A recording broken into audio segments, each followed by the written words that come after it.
it's a good time to ask you about the sales because you mentioned it. You said that 95% of people struggle with sales. What do you think that they're doing wrong? What's the main thing that people tend to get wrong about sales? Well, they come into sales with a limiting belief system, like I was talking about, so they're already in a bad position when they start. A lot of people, they take a sales job, the company they work for doesn't provide adequate sales training. So they kind of come in and they go, hey, here's your product, and I hit the phones. And people, they don't take it upon themselves outside of work to go and develop new skills, which is, you gotta have a classroom outside of work. Because, if you're not getting the help you need from management or your senior leadership, then you got to go find it, right? That's, the part I love about, you mentioned Jocko, is extreme ownership. You have to own your craft. Not a lot of people want to invest the time in doing that. A lot of people struggle with confidence. If you're not confident in what you're selling, it's very hard to exude that confidence and your conviction to other people. And then lastly, people don't have a game plan. They don't have a formula. So, the average sales rep follows up less than 3 times. And statistically, to reach a prospect for the first time, you're going to need to make 5 to 12 cold calls or emails or outreaches. And then to close your first deal, you're going to need to have another 5 to 8 times that you follow up. So you could be 20 contacts in before you ever close a deal, and most sales reps aren't following up more than 3 times. Okay. Well, the next question, of course, normally is what are the 3 main things you'd recommend people do? And that's one of them, right? So follow up. Is there something else that you would advise someone do if they're in a sales position? Yeah, absolutely. You got to start to understand your metrics. If you don't understand your metrics, you have no way of holding yourself accountable. So, what I'm really big on is, I always say numbers don't lie, right? They just don't lie. So you have to understand your conversion or your closing ratio, right? You have to understand your sales process. So what we do is, like in our sales process, there's kind of 4 parts to it. So I break down every part and I show my guys their conversion ratio. How many calls does it take you to get what we call an RFP, a request for a proposal?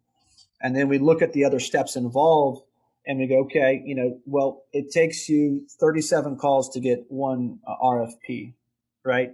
And we know your end goal is to write X amount of policies. So we start at the back end. How many policies do you want to write this month? Because that'll be tied to your money, right? I want to make X amount of money. Then we break that out. How many policies that equate? Well, once you have the policy number, then you understand your conversion ratios and you go, okay, well, to write X amount, I need to have X amount of demos from X amount of RFPs and X amount of RFPs from calls. So once you back your way into it, you realize, okay, well, to get one RFP, I got to make 37 calls.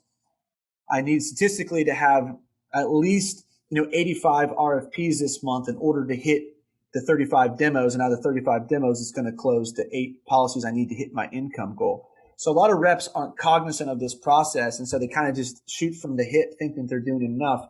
But once you have the numbers broke out, it gives you're in control of your own destiny. You want a 10% raise, you do 10% more calls, right? And that's where a lot of people go wrong, is not understanding their metrics. And then secondly, they don't hold themselves accountable.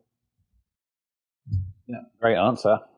I don't know much about Grant. I haven't done much of his content, but my interpretation of because I follow some other people and obviously he goes on their podcast, for example.